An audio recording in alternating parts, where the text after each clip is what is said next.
ഞാൻ രാവിലെ പാൽച്ചായ കുടിക്കുന്നൊക്കെ നിർത്തി. ഈ തടി കൂടുന്നോണ്ടേ ഇപ്പൊ കട്ടനാ കുടിക്കുന്നെ. അതും ഈ കുളിയൊക്കെ കഴിഞ്ഞ ശേഷം മാത്രമേ ഉള്ളൂ. ശരി എന്നാ.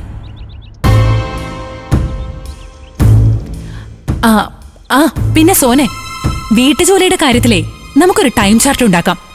ഒരു കുടുംബം നല്ല രീതിയിൽ പോണെങ്കിൽ അവിടെയുള്ള എല്ലാ അംഗങ്ങൾക്കും എല്ലാ കാര്യത്തിലും തുല്യ പങ്കാളിത്തം ഉണ്ടാവണ്ടേ? എനിക്കിപ്പോ ജോഗിങ്ങിന് പോണ്ടോണ്ട് രാവിലത്തെ കാര്യങ്ങള് നീയും പ്രതിമയും കൂടെ നോക്കിയാ മതി.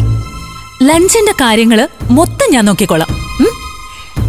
ഡിന്നർ വേണമെങ്കിൽ നമുക്ക് എല്ലാവർക്കും ഒരുമിച്ച് ചെയ്യാം.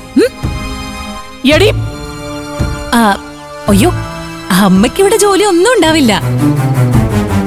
പക്ഷെ ഒരു മുത്തശ്ശിയുടെ കടമ ഉത്തരവാദിത്വം ഒക്കെ അമ്മയ്ക്കുണ്ടാവും.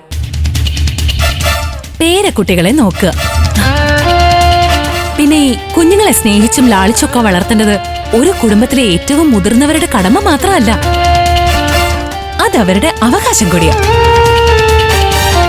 അല്ല, പിന്നെ അമ്മയ്ക്കാവുമ്പോ കുഞ്ഞുങ്ങളെന്ന് പറഞ്ഞ ജീവനാണല്ലോ. അതുകൊണ്ട് ആ കാര്യത്തിൽ ഞങ്ങൾ ആരും കൈകടത്തില്ല. വിച്ചുമോനെയും ശ്യാമമോളെയും അമ്മ തന്നെ നോക്കിയാ മതി. അല്ലേ സോനെ? എന്റെ കുഞ്ഞിനെ ഞാൻ നോക്കിക്കോളാം. അതിപ്പോ ഈ വീട്ടിലെ മുഴുവൻ ജോലി ചെയ്യേണ്ടി വന്നാലും ശ്യാമമോളെ നോക്കുന്ന ജോലി ഞാൻ വേറെ ആരെ ഏൽപ്പിക്കില്ല. അയ്യോ, ശ്യാമമോളെ നോക്കുന്നൊക്കെ ഒരു ജോലിയാണോ സോനെ? മുത്തശ്ശിമാര് സ്വന്തം പേരക്കുട്ടികളെ നോക്കുന്നത് ഒരു ജോലിയായിട്ടാണോ സോനെ കാണുന്നത്? കഷ്ടം.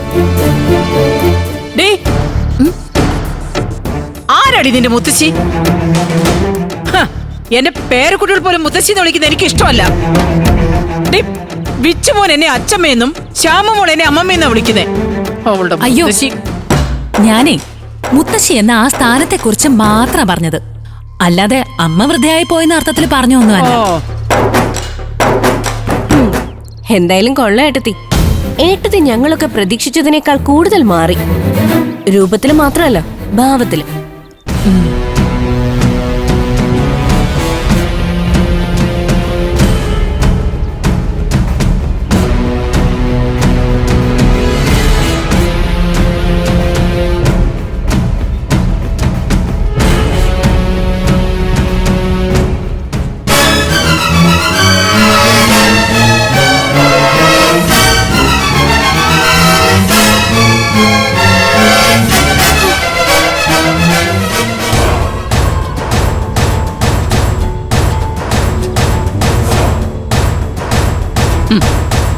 നീ എനിക്കെതിരെ കളി തുടങ്ങിയെങ്കിൽ ഞാൻ ഇനിയൊന്ന് മാറ്റി പിടിക്കാൻ പോവാടി.